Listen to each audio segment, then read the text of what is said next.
It was one of the most audacious acts of terror the world had ever seen. They used 350 kilos of gelignite and TNT, and they planted the bomb in broad daylight in a building full of people. Nearly 60 years on, and it is as fresh in the memory as ever for those involved. I was running as fast as I could, with the bomb on my shoulder. There were a lot of explosives inside. It was heavy. The bomb killed 91 people and 45 others were injured.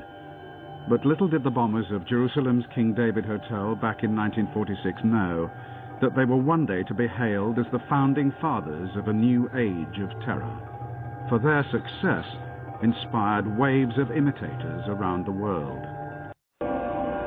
This is the story of the birth of modern terrorism, of the activists who invented it, and of how it has been appropriated and dispersed around the globe.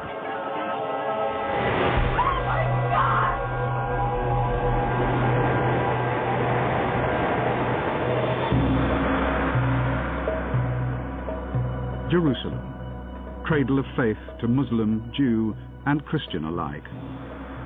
Jerusalem, the birthplace of modern terrorism. After a bomb explosion caused by terrorists on the British headquarters at Jerusalem, one entire corner of the King David Hotel, a building of 7 stories, was razed to the ground. The stone floors were cut clean. In scenes eerily reminiscent of New York 55 years later, the Jerusalem bomb was the beginning of terrorism as a media event, designed to capture the world's attention. The latest casualty list included 65 killed, 47 injured. The perpetrators, Zionist Jews, members of Menachem Begin's Irgun terrorist network. Begin, who would one day become Prime Minister of Israel, described this tactic as turning Palestine into a glass house, where the entire world was looking in.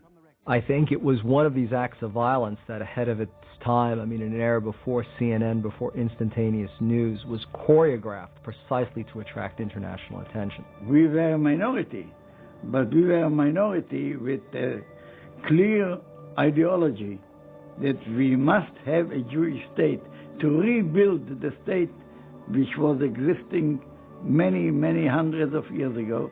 The bombing of the King David Hotel was perhaps one of the most significant terrorist incidents of the 20th century. For many decades, it actually held the infamous record of having killed the largest number of people.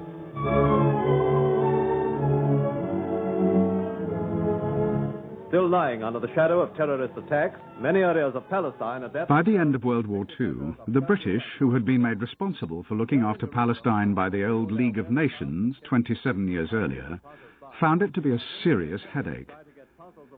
They were caught in the middle of the Arabs and the Jews, both of whom wanted the country for their own, were unwilling to peacefully coexist, and were agreed on only one thing, their hatred of the British, whom they both saw as foreign occupiers. The British military and administrative headquarters was here, in the south wing of the King David Hotel in Jerusalem. The luxury hotel itself still functioned with guests, restaurants, bars, and Sudanese waiters.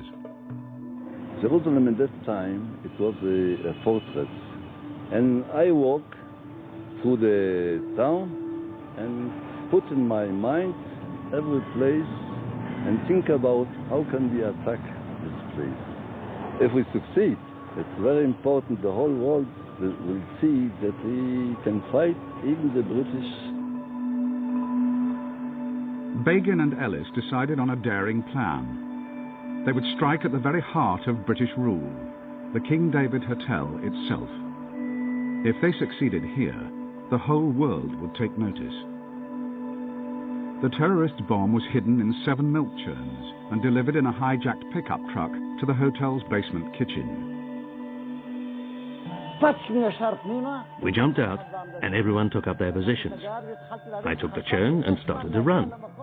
I was thinking, how do I get to the place where I have to put the churn down? That's how I started.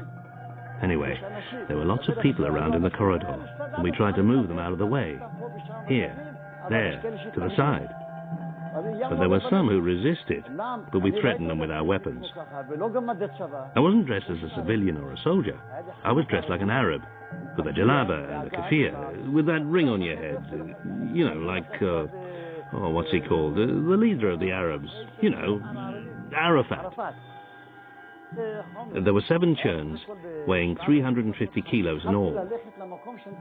I ran until I reached the place where I had to put it down, with the churn on my shoulder. I carried on, until I got to the place where the British people were. I saw a pillar that used to be here, and I put the churn down and ran away immediately. I waited in my position until all the churns were together, and then the time would come for the explosion. All the churns together were like one whole man, a complete bomb. The bomb went off at 12:37 and was devastating. But of the 91 dead, only 28 were British.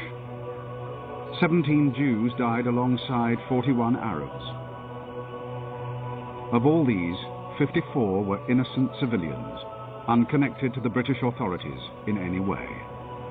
It's classic terror in that it's off the mainstream, and it shows to a sign of the future in that it's the damage being done by the splinter of the main movement, which is the damage we frequently call terrorist, and which is the most likely to be without any moral dimension. Once more, the civilized world has received a rude shock at the hands of... The Irgun denied that they aimed at civilian targets, but one man at least had a different opinion.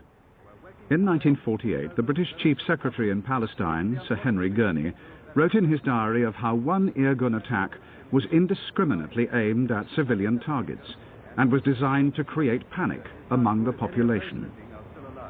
3 years later, Gurney himself was to be assassinated, as liberation movements all over the world took note of the flame that had been ignited in Palestine.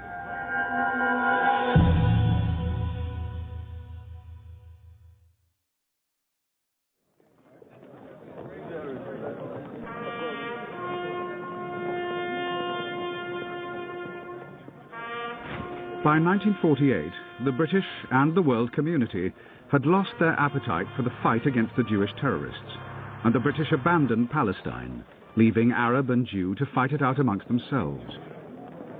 But elsewhere in their restless colonies, others had watched and learnt from the success of the Zionist terrorists. Menachem Begin and his Zionist compatriots, whether freedom fighters or terrorists, invented the modern age of terror. Today, the state created in the wake of their actions is itself subjected to almost unimaginable terror from those who also claim it as their homeland, and who, in some cases at least, want to eliminate all Jews from the face of the earth. Both sides seem unable to recognize one of the fundamental lessons of the use of terror in the name of liberation. You will never really get true security and peace from the barrel of a gun. Ultimately, it's going to be when people sit down and acknowledge that the other has as much right to existence as themselves. It's a spiral that is going to go on until someone has the sense to say, hey, we can't go this way forever.